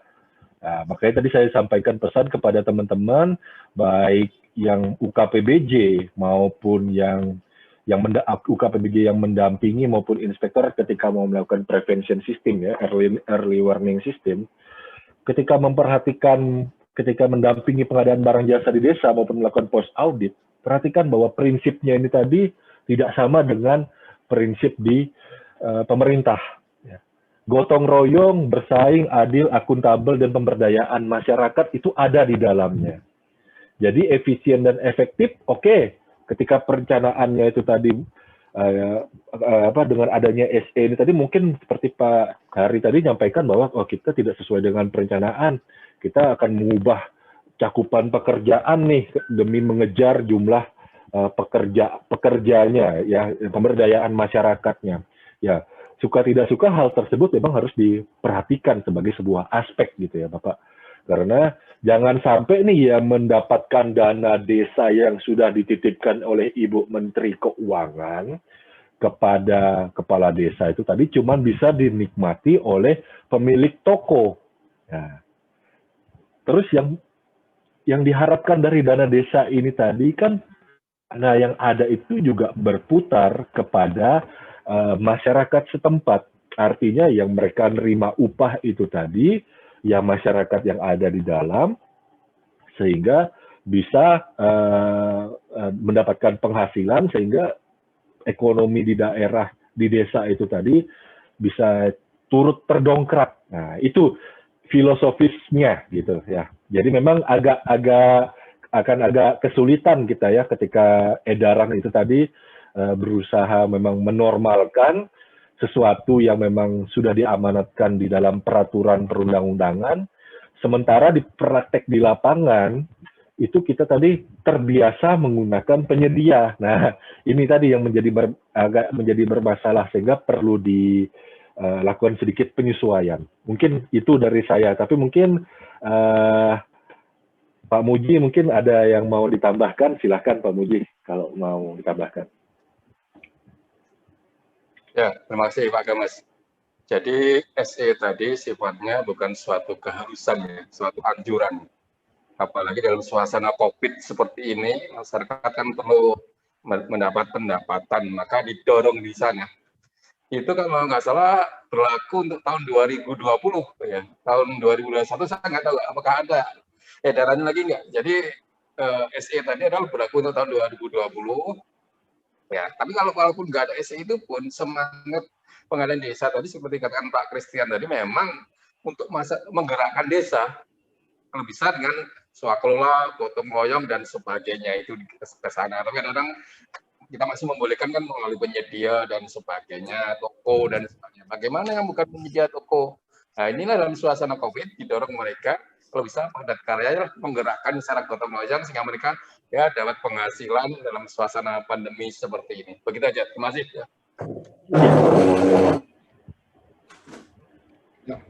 terima kasih Pak Muji, Pak Kestrian.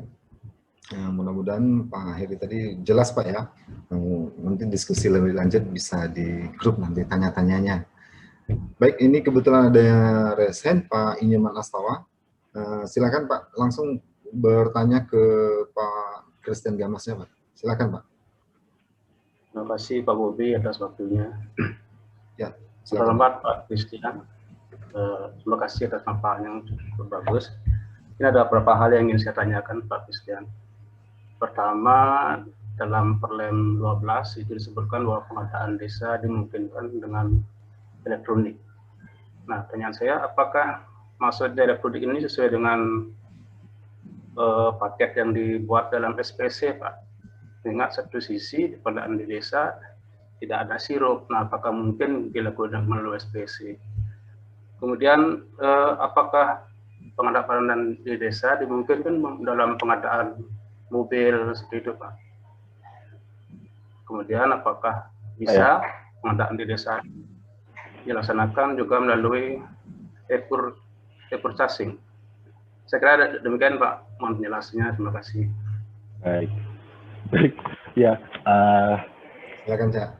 Kalau untuk elektronik ya Pak ya, jadi tadi sudah saya sampaikan di awal bahwa elektroniknya pengadaan barang jasa di desa ini tadi di luar dari lingkup Perpres pengadaan barang jasa pemerintah.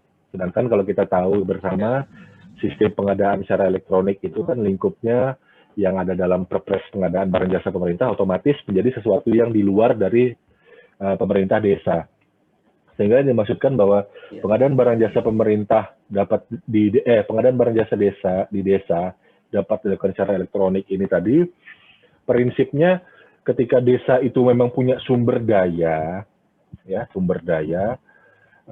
dia bisa melakukan pengelolaan server sendiri atau sistem sendiri, ya silahkan lakukan secara elektronik, itu akan semakin baik.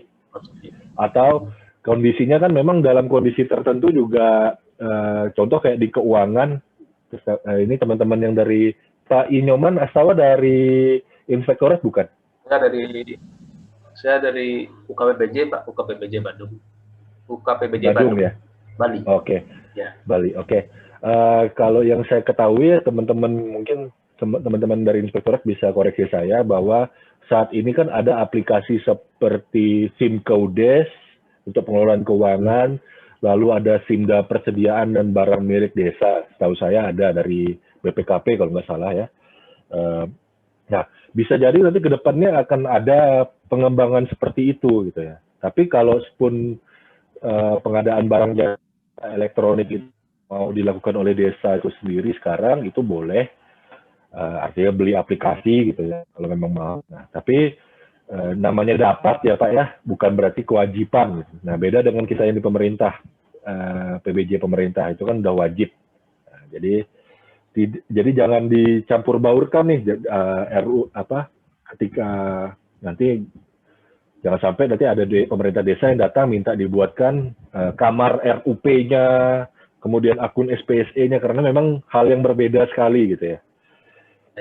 Oke.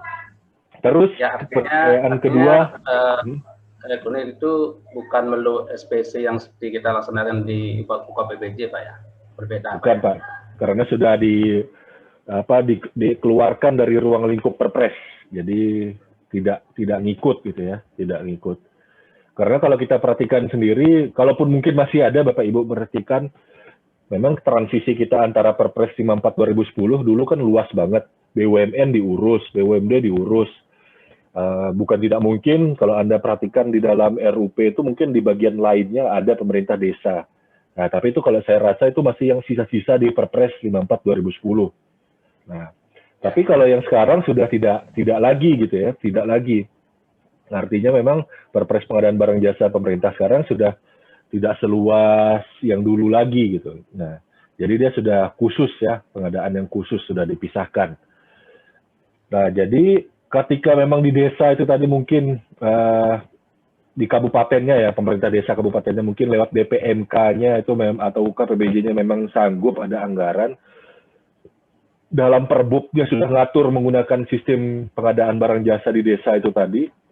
di kabupaten itu tadi, misalkan Kabupaten Badung Bua, sistem pengadaan barang jasa desa secara elektronik gitu ya, sebuah inovasi ya mungkin kalau diwajibkan dari perkadanya ya bisa saja gitu ya. Tapi kalau kayaknya sih kalau sekarang ya, kalau sekarang di desa sekarang itu udah lebih banyak masalah infrastruktur dasarnya saja tidak terpenuhi gitu ya. Nah, saya rasa itu belum menjadi sesuatu yang primer sebenarnya, belum menjadi sesuatu yang primer karena yang dijawab dengan keuangan desa ini tadi adalah tantangan yang real, yang belum dijawab oleh pemerintah di atasnya gitu ya. Terus terkait dengan pengadaan kendaraan dan e-purchasing gitu ya. Kebetulan saya pernah dapat konsultasi yang serupa di UKPB di UKPBJ. Pak, kalau mau e-purchasing untuk ambulans kampung gimana? Kita kan jadi kadang memang benar nih dana desa ini luar biasa bagus ya.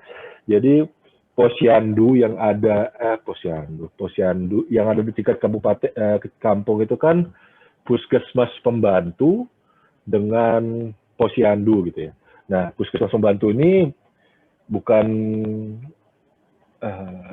masih dalam istilahnya apa ya? Pembiayaannya itu cost sharing ya, sebagian dari kabupaten, sebagian dari desa, gitu, pemerintah desa. Nah, kadang saking banyaknya uang di pemerintah desa itu tadi, kepengen beli itu gitu kan. Nah, perhatikan lagi Bapak Ibu, apakah memang itu yang paling prioritas? Nah, itu yang pertama. Kemudian, perhatikan lagi, apakah dinas kesehatan tidak memiliki anggaran yang serupa? Kalau kedua hal itu tadi sudah terpenuhi sebagai identifikasi pengadaannya, okelah kita melakukan pengadaan barang jasa di desa untuk pengadaan kendaraan. Nah, ketika kita berbicara pengadaan di kendaraan, desa ini kan dikecualikan dari sistem pengadaan secara elektronik nasional gitu ya, INAPROK. Nah, tapi kalau mau menggunakan harga katalog yang ada untuk harga eceran tertingginya, sah-sah saja. Jadi bisa langsung tadi ya menggunakan mekanisme yang sama, TPK-nya, ngontrak penyedia ke dealer, itu malah lebih tepat sasaran daripada melakukan yang apa tadi lelang gitu ya. Nah itu malah kurang pas menurut saya karena nanti namanya di desa ya, nggak mungkin lah, maksud saya ada 2 dealer gitu kan, nggak mungkin ada 2 dealer di dalam di desa tersebut. Kalau memang sudah ada yang kebutuhannya ya silahkan. Jadi perhatikan lagi nih betul-betul kebutuhannya. Saya juga pernah ditanyakan hal tersebut, cuman memang karena memang waktu itu untuk mobil untuk mengangkut pasien dari puskesmas pembantu, terus memang desa kita ada banyak gitu ya. Nah, dan dari sekian banyak desa itu cuma ada 1 dan agak jauh. Ya identifikasi kebutuhannya masuk, tidak ada dari dinas kesehatannya, ya nggak ada masalah sih Pak gitu. Jadi langsung saja pengadaannya, tapi memang tidak e-purchasing gitu ya, tapi pada penyedia katalognya. Dan memang jangan diplat hitamkan ya Pak ya. Jadi memang wajib tadi ya, ada slide saya tadi yang ngomong dicatatkan sebagai aset barang milik kampung, barang milik desa gitu. Tetap plat merah juga gitu ya. Makanya lebih enak langsung ke penyedia katalog. Betul, langsung plat merah. Oke Pak, terima kasih banyak sudah ya, sama-sama. Terima kasih Pak Christian, Pak Inyoman. Mudah-mudahan dapat mencerahkan kita. Berikut dari Pak Mahyudin nih. Silakan bergabung Pak Mahyudin. Langsung ini. Ya, terima kasih banyak Pak. Ya, silakan Pak. Ya, Assalamualaikum warahmatullahi wabarakatuh. Waalaikumsalam warahmatullahi wabarakatuh. Ya, yang ingin kami tanyakan Pak, apakah di desa itu boleh mengadakan kendaraan bekas seperti mobil? Terus yang kedua, apakah misalnya kami sebagai auditor menemukan seperti ini Pak, itu pembelian kendaraan tidak ada proses-prosesnya, langsung dibeli begitu saja. Tetapi masalah keuangan tidak ada masalah, Pak. Jadi apakah tindakan kami ini sebagai auditor dijadikan temuan administrasi saja atau bagaimana kalau prosesnya tidak ada, Pak? Terima kasih. Aduh, ini Pak saya Wahyudin? boleh tanya Pak Mahyudin, ini saya boleh tanya lebih lanjut ya Pak Mahyudin ya, kalau bisa kendaraan bekasnya ini punyanya siapa dulu nih? Soalnya aneh sekali gitu ya, ada banyak pilihan bisa beli baru, terus peruntukannya apa? Itu dulu deh, coba saya diinfokan. Ya, Gimana, Pak kalau yang punya Pak ya perorangan yang punya. Peruntukannya? Peruntukannya untuk angkut-angkut masyarakat. Karena desanya desa jauh, ya mungkin angkut-angkut masyarakat dari desa ke kota untuk ke pasar misalnya. Pertimbangannya tidak bisa beli baru karena dana desanya tidak mencukupi atau kenapa ya Pak ya? Ya tidak cukup dana desanya untuk beli baru. Kalau untuk barang bekas, saya agak ragu nih, gitu. Pak Muji mungkin bisa bantu saya, Pak Muji. Karena kalau saya pribadi nggak terlalu menyarankan ya kalau ada barang bekas, tapi bisa jadi ada aspek manfaatnya nih. Mungkin Pak Muji bisa beri pencerahan, Pak. Silakan Pak Muji, mungkin ada yang ditambahkan Pak Muji. Ya, terima kasih Pak Christian. Jadi sebenarnya tidak ada larangan untuk beli kendaraan bekas. Ya, cuman harga ekonomisnya bisa kita perkirakan lebih baik nggak? Karena kesulitannya sih itu harga ekonomisnya. Yang menurut saya beli aja yang baru saja. Yang baru kan cukup lah. Desa tadi minimal berapa? 700 sampai 3,5 miliar. Mobil itu kan cuma 200 jutaan saja. Sebenarnya bisa kalau memang itu prioritasnya. Jadi kalau menurut saya kementerian lembaga saja kalau beli barang bekas pun juga jadi problem. Nilainya berapa? Siapa yang menilai, appraisal dan sebagainya. Ya, itu ya. Yang kedua tadi pertanyaan tadi dia langsung beli-beli saja Mbak. Tadi ya kita lihat Pak petunjuk pengadaan dana desa di sana tata cara belanjanya bagaimana itu Pak yang dicocokkan ya. Ya, sementara kan biasanya komplai mencocokkan antara aturan sama apa yang telah dilakukan sehingga di sana bisa ditemukan bahwa itu kesalahan peraturan dan mungkin ada kerugian negara dan sebagainya. Itu jadi aspek perhatian. Jadi boleh, tapi menurut saya sarankan juga tidak beli yang bekas lah. Boleh-boleh aja, tapi saya sarankan tidak beli karena harga ekonomisnya sulit. Saya pun kalau beli bekas juga sulit kadang-kadang. Kadang-kadang juga benar, kadang-kadang juga ditipu juga. Itu ya, terima kasih. Ya, sepakat Pak. Berarti ya kalau saya sendiri pribadi ya sepakat dengan Pak Muji tadi ya. Ya jangan beli bekas lah, karena desanya gede gitu kan. Nah, terus tinggal dikembalikan ke perkadanya Pak Mahyudin ya, dari proses pengadaannya, pemilihan penyedianya. Gimana Pak Mahyudin? Jelas Pak Mahyudin ya? Di-unmute dulu Pak. Di-unmute dulu Pak.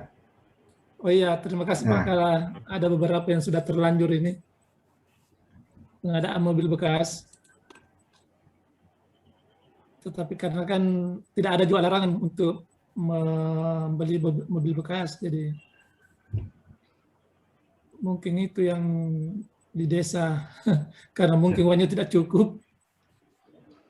Ada juga sebagian yang beli mobil bekas untuk kegiatan angkut-angkut bahan material untuk digunakan di BUMDes-nya.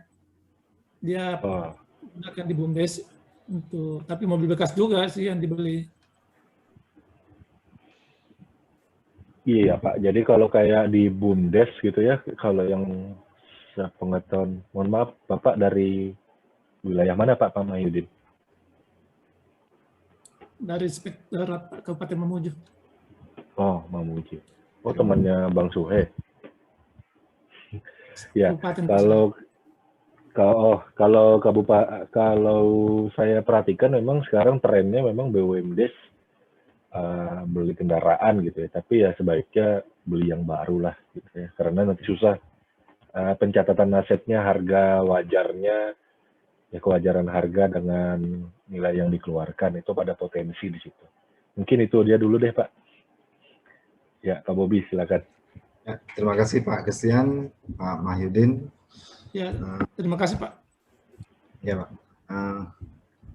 Baik, bagi Bapak Ibu silakan yang ingin bertanya langsung untuk menekan tombol raise-nya di menu partisipan.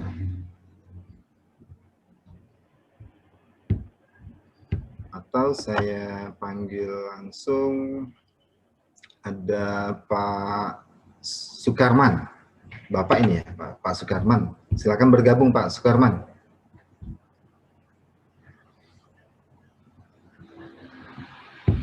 Halo Pak Sukarman. Halo Pak Sukarman. Atau kita masuk ke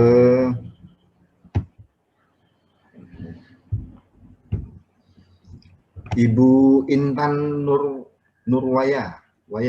Silakan Bu Intan. Ada masih hadir Bu Intan?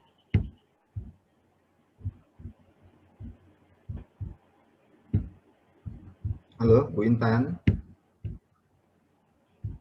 Silakan bergabung Bu Intan.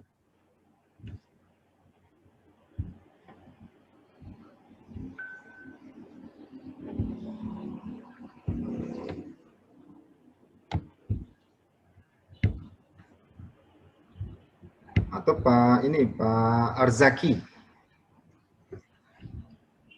Masih hadir Pak Arzaki? Ya Pak. Gimana Pak Christian? Kalau Pak Arzaki ini nanya OPD apa yang seharusnya memperkarsai perkada tentang PBJ di desa? Di desa. Iya. Kalau dulu ya Pak ya, saya pengalaman saya dulu di UK PBJ, saya ngajak rapat Dinas Pemberdayaan Masyarakat Desanya. Jadi kolaborasi gitu ya. Cuman memang saya pribadi berpendapat lebih suka dengan, kan kalau aturannya ini kan tidak terlalu banyak yang berubah ya Bapak ya. Cuman kalau yang dibandingkan dengan peraturan kepala daerah, pedoman yang lama itu kan kaku untuk proses pemilihannya masih sama, kurang lebih hampir sama, cuman diatur sampai penyaluran dananya. Nah, kami dari diskusi-diskusi yang ada itu tidak menerbitkan perkada yang baru gitu ya. Jadi masih menggunakan perkada yang lama karena perkada yang lama itu tadi dari sisi penyaluran dananya dia lebih rinci gitu. Karena kadang kita khawatirnya begini Bapak Ibu, terkadang kalau dibuat terlalu los dana desa, makanya tadi bisa harus banyak dialog dengan DPMPD-nya ya, Dinas Pemberdayaan Masyarakat dan Pemerintahan Desanya. Seperti apa kultur budaya pemerintah desa di masing-masing daerah? Kalau tidak diberikan deadline, kami dulu ngaturnya sampai tanggal gitu ya, dalam sebuah periode bulan apa segala macam. Kalau tidak diberikan tenggat waktu, los sekali seperti yang diatur dalam Perlem 12 sekarang, itu bisa jadi dananya tidak terserap. Nah, jadi memang kadang kita kalau ditanya yang memprakarsai siapa, harusnya DPMPD kalau saya bilang. Tapi kadang perlu dipancing. Nah, jadi ya UKPBJ-nya mancing DPMPD, diskusi banyak segala macam, terus bahas hal-hal yang memang sifatnya perlu dibahas. Apakah perkada itu tadi perlu dibuat lagi? Kemudian perkada itu tadi menggunakan model yang minimal dari Perlem 12 2019, lalu ditambah-tambah.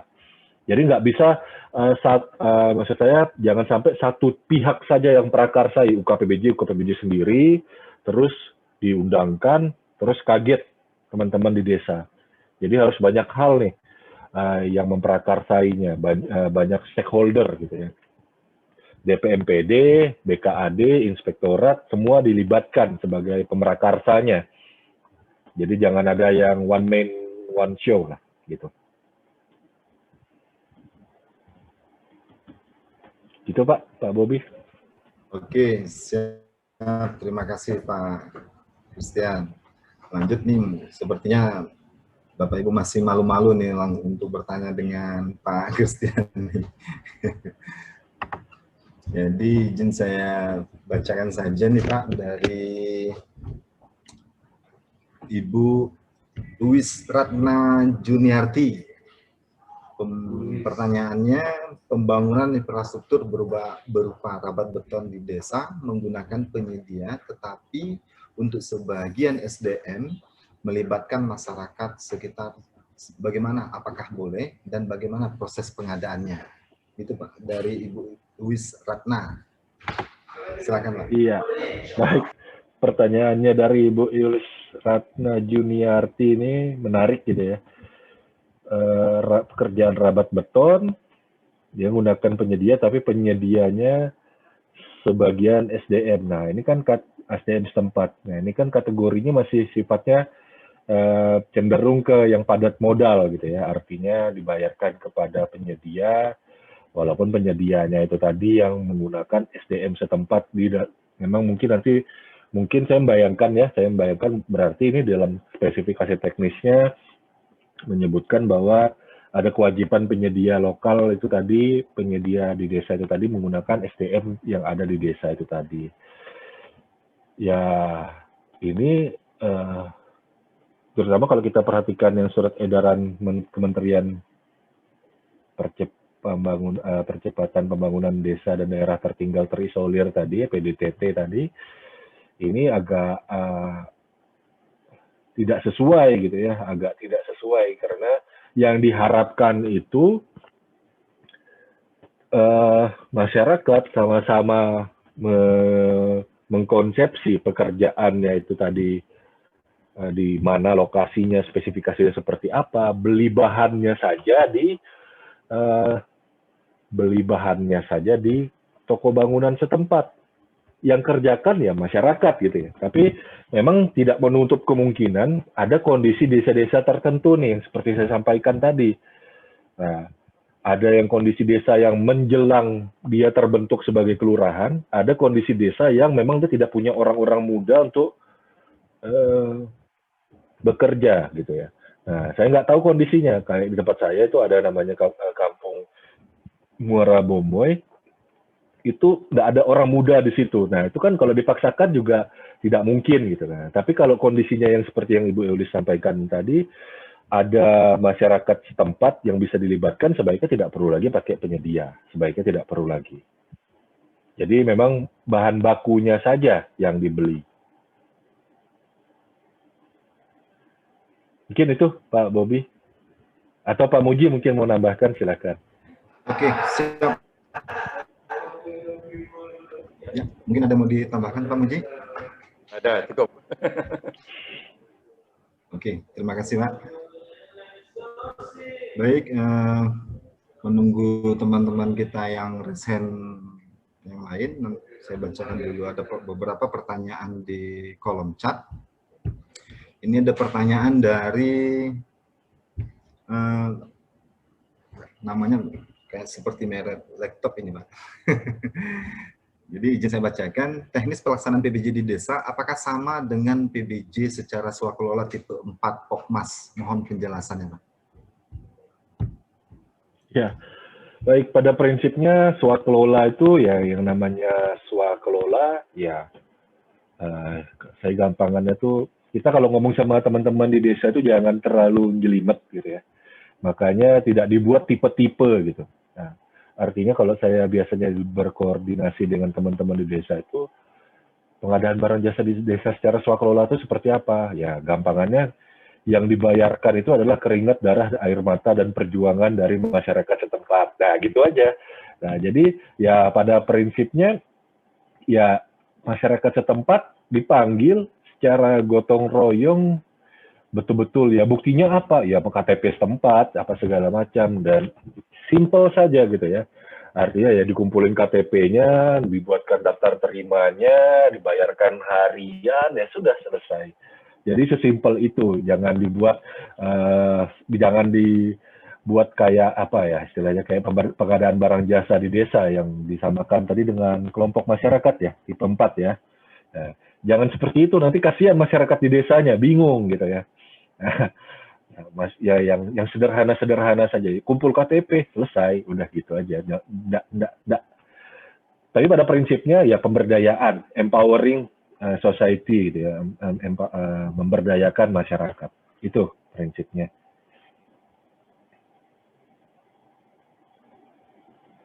Mungkin itu Pak Bobi. Ya, terima kasih Pak.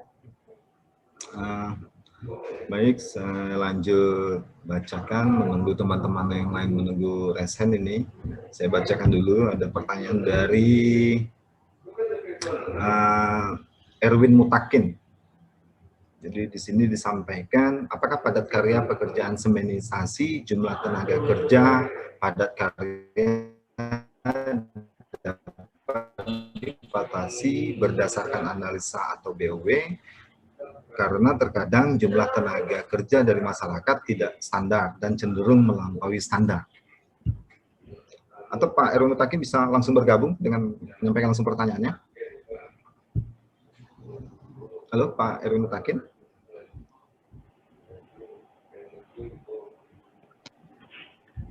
Ya. Itu Pak, misalkan mana Pak Erwin? Ya, ini ada Ibu Intan ini mengajukan resen. Silakan Bu Intan. Silakan bergabung Bu Intan di Animate. Makasih Pak. Saya mau tanya Pak. Dari Pemkap mana Bu? Dari Nganjuk Pak. Oh ya, silakan Bu. Kan kalau swakelola itu ada batasannya nominalnya 200 juta. Nah, apakah boleh seumpama desa ya mau membangun gedung serbaguna, nilainya itu 400 juta, kemudian sedangkan kalau 400 juta kan dia harus melalui mekanisme lelang. Sedangkan oleh desa itu dibagi menjadi 2 tahun anggaran, satu untuk mungkin 2021, satunya 2022. Apabila bangunan itu nanti jadi, nanti nilainya 400 juta melebihi ketentuan dari swakelola tersebut. Mohon pendapat dari terima kasih. Oke. Silakan. Baik Bu Intan, kalau batasan 10, kemudian 50 juta, 200 juta ke atas itu ya, itu untuk pengadaan barang jasa di desa melalui penyedia. Ya. Kalau swakelola nggak ada batasannya gitu. Cuman perlu kita perhatikan lagi nih tadi definisi apa swakelolanya. 400 juta itu tadi bebannya ke siapa nih gitu? Apakah beli bahannya atau tenaga kerjanya gitu, Bu Intan? Karena rasanya besar sekali ya 400 juta gitu, bangunan serbaguna. Ya. Di tempat saya, gimana? Silakan Bu. Silakan, mungkin Bu. Pada prakteknya itu nanti kita juga bisa jumpai kalau semuanya 400 juta itu nanti dibagi menjadi 2 RAP. Ya, RAP yang satu, RAP pertama itu akan dikerjakan di tahun anggaran 2021. Kemudian RAP yang kedua nanti mereka merencanakan mengerjakannya di yang lanjutannya itu di tahun berikutnya. Kalau bangunan itu jadi nanti secara total itu nominalnya 400 juta. Nah itu kan kalau di atas 200 kalau nggak salah kan harus menggunakan lelang ya Pak ya. Itu bagaimana? Sedangkan prakteknya kan mereka tanpa penyedia, mereka mengerjakan sendiri. Gitu Pak. Oke, saya jawab yang pertama dulu mengenai aspek keuangannya ya. Bahwa memang nggak masalah Bu yang 200 juta, misalkan tadi kita ambil contoh ada 2 tahun anggaran gitu ya. 2 tahun anggaran, nanti itu DEP, kita buka slide aja deh, saya supaya,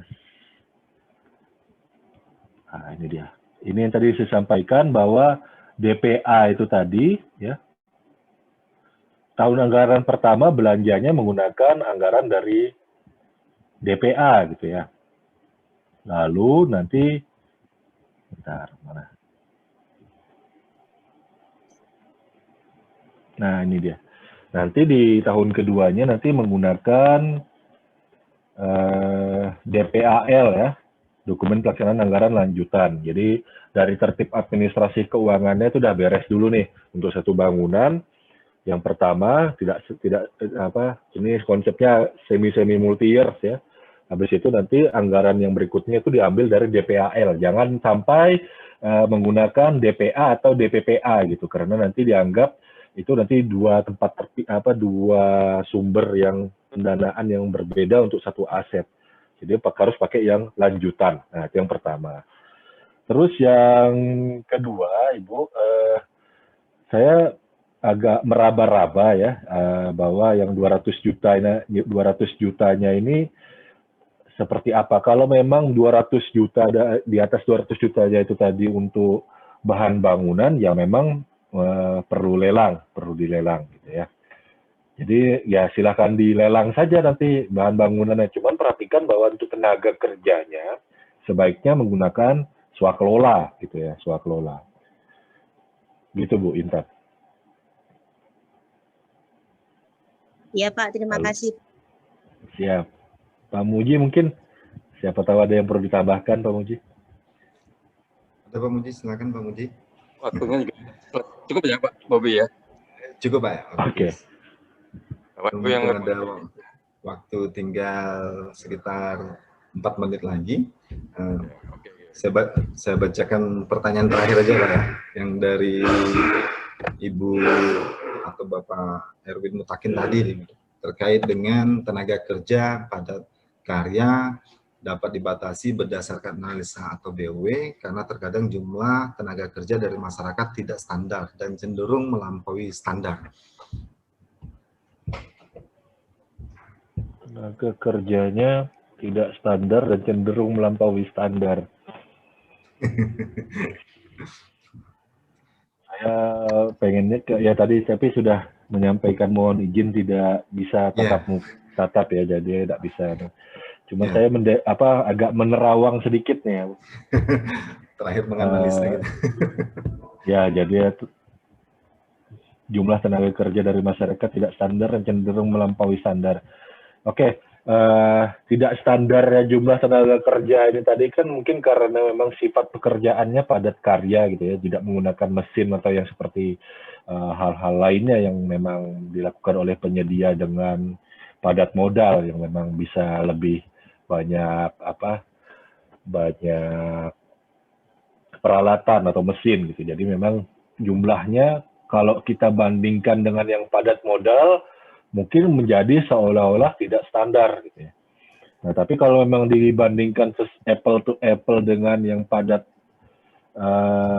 karya gitu ya, standarnya yang sama-sama padat karya, mungkin penggalian menggunakan cangkul sepenuhnya.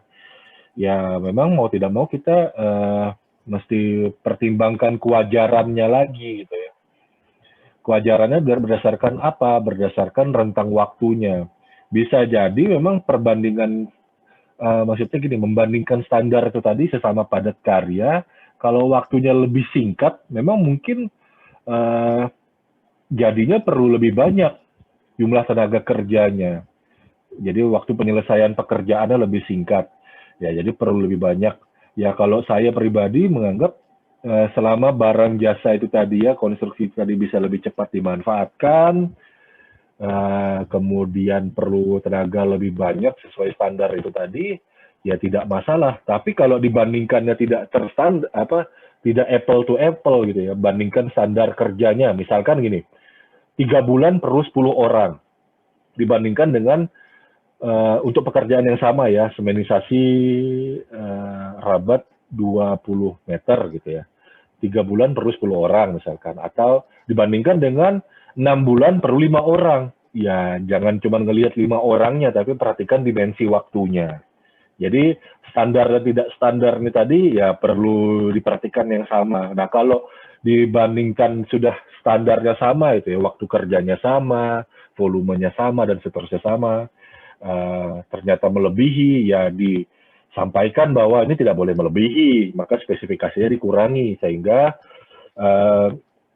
jumlah tenaga kerjanya ya dibatasi, karena memang pemberdayaan masyarakatnya ini tadi juga tetap harus memperhatikan aspek efektif dan efisien gitu ya, gotong royong, pemberdayaan masyarakat, kerjasama itu tadi, tapi kalau dia tidak efektif, tidak efisien kan akan salah juga. Mungkin itu jawaban saya. Silakan Pak Bobi. mungkin waktu kita sudah habis ya, Pak Christian. Ya. Tepat sekarang pukul 15.45 kalau jam di laptop saya. Ya. Mungkin sebelum kita akhiri sesi tanya jawab ini untuk diskusi terkait dengan pengadaan barang jasa di desa dalam materi webinar kita kali ini, mungkin ada ini pesan tutup untuk hari ini dari Pak Christian Gamas, Pak. Silakan, Pak. Ya, kesan khususnya saya cuma mengamplify atau menguatkan apa yang disampaikan Ibu Menteri Keuangan bahwa dana desa yang relatif besar, kalau kita perhatikan mindsetnya dari 10 tahun yang lalu tuh harusnya ikut bergeser juga menjadi sebuah kemuliaan dalam bekerja gitu ya. Artinya apa? Dulu 10 tahun yang lalu dana desa itu paling cuma 200-300 juta. Saya ngelihat desa saya sendiri saja gitu. Nah, sekarang bisa main di angka miliaran. Kalau Bu Sri Mulyani tadi yang saya kutip nyampaikan 800-700-an juta, 800-an juta sampai dengan 3,5 miliar per desa. Nah, jumlah ini relatif besar gitu ya Bapak Ibu. Nah, terutama kalau untuk di daerah yang memang sifatnya luasan daratannya lebih gede, itu bisa digunakan dana desa itu sebenarnya tidak cukup untuk menjawab tantangan yang ada di pembangunan desa-desa itu tadi gitu. Kenapa kok tidak cukup? Contoh saja kayak di tempat saya, desa itu tadi mungkin luasan wilayahnya setara dengan kabupaten kota kalau di daerah seperti yang pulaunya relatif kecil seperti di Jawa Bali. Nah, akan lebih baik bila kita tidak melihat desa yang lain gitu dalam membangun desa. Maksudnya apa, Pak Chris? Kita ngelihatnya itu jangan, sekarang itu kan suka latah begini nih, ikut-ikutan Pemda, studi banding gitu. Nah, tapi membandingkannya tidak apple to apple. Jangan membandingkan apa yang dibangun di desa yang di daerah yang sudah maju. Jadi bangun gapura, atau bangun taman, atau bangun hal-hal yang sifatnya monumental gitu. Jangan bangun seperti itu untuk dana desa, tapi gunakan dana desa itu tadi untuk menjawab kebutuhan real yang memang sulit di-cover pemerintah kabupaten, kota, sulit di-cover pemerintah provinsi, dan sulit di-cover oleh pemerintah pusat. Jadikan dana desa itu tadi untuk menjawab kebutuhan-kebutuhan, tantangan real, mempercepat perputaran ekonomi, dan juga dibuat lebih produktif. Gitu. Mungkin itu saja paparan dari saya, juga sekaligus menutup ya. Saya juga mohon maaf, paparan saya mungkin tidak optimal, karena kalau berbicara dana desa itu banyak sekali ya, bukan cuma pengadaannya saja. 45 menit pasti banyak kurangnya, saya mohon maaf bila apa yang saya sampaikan tadi kurang lebihnya banyak yang keliru atau salah dan menyinggung perasaan Bapak Ibu sekalian. Saya akhiri, wabillahi taufiq wal hidayah. Wassalamualaikum warahmatullahi wabarakatuh. Om Santi Santi Santi, Syadu Syadu Syadu, salam kebajikan, shalom dan salam sejahtera untuk kita semua. Terima kasih. Baik, terima kasih Pak Christian. Mungkin Pak Muji ada pesan ini Pak untuk kegiatan kita hari ini, Pak Muji. Ya, terima kasih Pak Gamas sama Pak Bobi. Pembahasan dana desa memang perlu kita sampaikan ya, karena dana desa adalah digunakan untuk kampung sendiri, desa sendiri. Ya, kita harus merasa memberi manfaat yang lebih pada kampung desa sendiri. Cuman tadi belum tersampaikan bahwa di peraturan LKP nomor 12 tahun 2019 di sana disebut kata lelang. Jadi kata lelang itu ya samalah pengertiannya dengan tender. Kenapa ditulis kata lelang? Karena masyarakat desa dan sebagainya mungkin lebih kenal dengan kata lelang gitu. Jadi itu aja pemikirannya daripada kata tender gitu ya. Itu aja. Jadi semoga kegiatan kita ini bermanfaat. Terima kasih. Kembali pada Pak Gamas, semua Bapak. Wassalam. Terima kasih Pak. Terima kasih juga buat Pak Christian Gamas, Pak Muji. Acara kita sudah selesai hari ini. Semoga dapat bermanfaat buat kita semua. Baik, saya Bobi Saputra selaku moderator dari awal sampai akhir tadi. Apabila ada kesalahan kata-kata yang tidak ada pada tempatnya, saya mohon maaf. Saya akhiri. Assalamualaikum warahmatullahi wabarakatuh.